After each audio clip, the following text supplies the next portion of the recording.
এবারে বুড়ো হয়েছে দেখা কি হয়েছে, বুড়ো বেড়ের খাওয়া কমে না। আপনি কি পারবেন যে একটা মেয়ের সাথে দিনের রাতে 24 ঘন্টা শারীরিক সম্পর্ক করা? জল্লাদ শাহজাহান ও এত বড় খারাপ, ও আমার রাইতে 3বার 4বার 5বার এরকম আমার সাথে মিলামিশা করতো।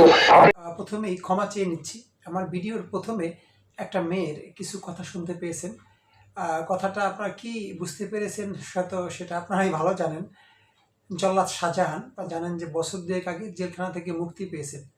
প্রায় 500 মানুষকে হত্যাকারী এই জল্লাদ শাহজাহান, যেটা উনি বিভিন্ন সাক্ষাৎকারে বলেছেন।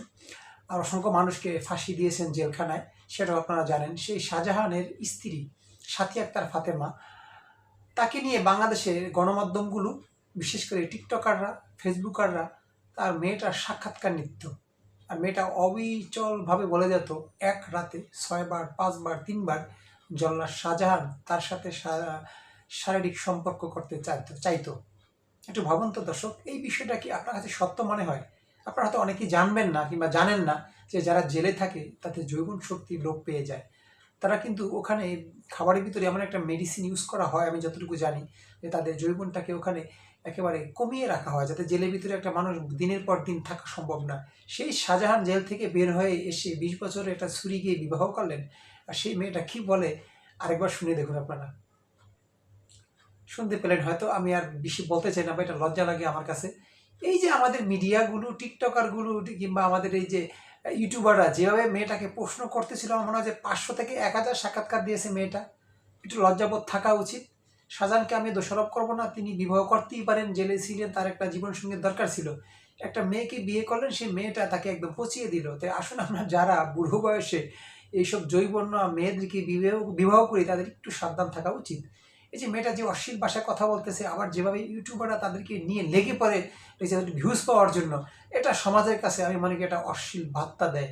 এটা ঠিক না। আমাদের সমাজটা কেমন যেন বিকলাঙ্গ হয়ে যাচ্ছে। আমি কখনো এইসব সাক্ষাৎকার নিয়ে আমার ইউটিউবে, ফেসবুকে আপনারা দেখতে পাবেন না। কিন্তু আমাদের তথাকথিত কিছু ইউটিউবাররা এই কাজটা করেন, যেটা আসলে নিন্দনীয়। এটা ফেসবুকে এসে এই কথাগুলো শোনা, এখন বর্তমানে একটা 10 বছরের ছেলে সব বোঝে, তাদের সামনে ভাষাগুলো যখন আপনি ইউজ করবেন, এটা সমাজে কী বার্তা দেবে?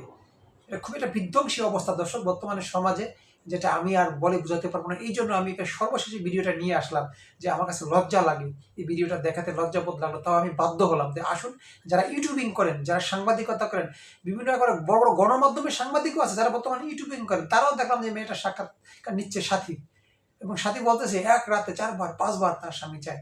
আমার পক্ষে সম্ভব না, আমি পারবো না, এটা ওটা কত কথা যারা বলে দর্শক, যেগুলো আমি আর এগুলো শোনাতে চাচ্ছি না। সেটা আমার কাছে খুব খারাপ লাগে। ভিডিওটা কেমন লেগেছে জানি না আপনাদেরকে, অবশ্যই কমেন্টে জানাবেন। আর আমাদের চ্যানেল সাবস্ক্রাইব করে রাখবেন। আসুন আমরা ভালো কিছু নিউজ করি, ভালো কিছু সংবাদ মানুষের সামনে প্রচার করি, যেটা থেকে আমরা কিছু শিখতে পারবো, জানতে পারবো, আমাদের সমাজের জন্য উপকার হবে।